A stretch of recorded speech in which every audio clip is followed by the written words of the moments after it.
அமித்ஷா அல்ல எந்த ஷா வந்தாலும் தமிழ்நாட்டை ஆள முடியாது. முதலமைச்சர் மு.க.ஸ்டாலின் பேச்சு. விரைவில் தமிழ் வழி மருத்துவ கல்வி. அமைச்சர் மா. சுப்பிரமணியன் பேட்டி. உச்சநீதிமன்றத்தை அச்சுறுத்தும் பேச்சை ஜெகதீப் தன்கர் திரும்ப பெற வேண்டும். செல்வ பெருந்தகை வலியுறுத்தல்.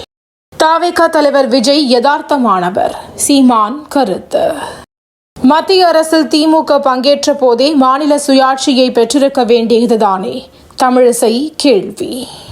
கல்லூரி மாணவர்கள் மோதலில் ஈடுபடுவதை தடுக்க சிறப்பு குழு அமைக்க வேண்டும். தமிழ்நாடு அரசுக்கு சென்னை உயர்நீதிமன்றம் பரிந்துரை. சென்னையில் வீடுகளுக்கு குழாய் மூலம் இயற்கை எரிவாயு. மத்திய அரசு அனுமதி. காது கேளாத தலித் சிறுமி கடத்தப்பட்டு பாலியல் வன்கொடுமை. ராகுல் காந்தி கடும் கண்டனம்.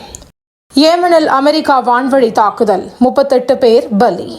மஞ்சள் காய்ச்சலுக்கு 34 பேர் பலி. கொலம்பியாவில் சுகாதார அவசர நிலை பிரகடனம். பேச்சுவார்த்தையில் முன்னேற்றம் இல்லை என்றால் உக்ரைன் ரஷ்யா போர் நிறுத்த முயற்சி கைவிடப்படும். அமெரிக்கா விளக்கம். பஞ்சாபில் 14 குண்டுவெடிப்பு தாக்குதல் நடத்திய பயங்கரவாதி அமெரிக்காவில் கைது.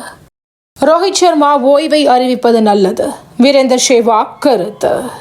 இன்றைய IPL போட்டி. குஜராத் டெல்லி அணிகள் மோதல். தஞ்சை புதுக்கோட்டை உள்ளிட்ட மாவட்டங்களில் இன்று மழைக்கு வாய்ப்பு. வானிலை மையம் தகவல்.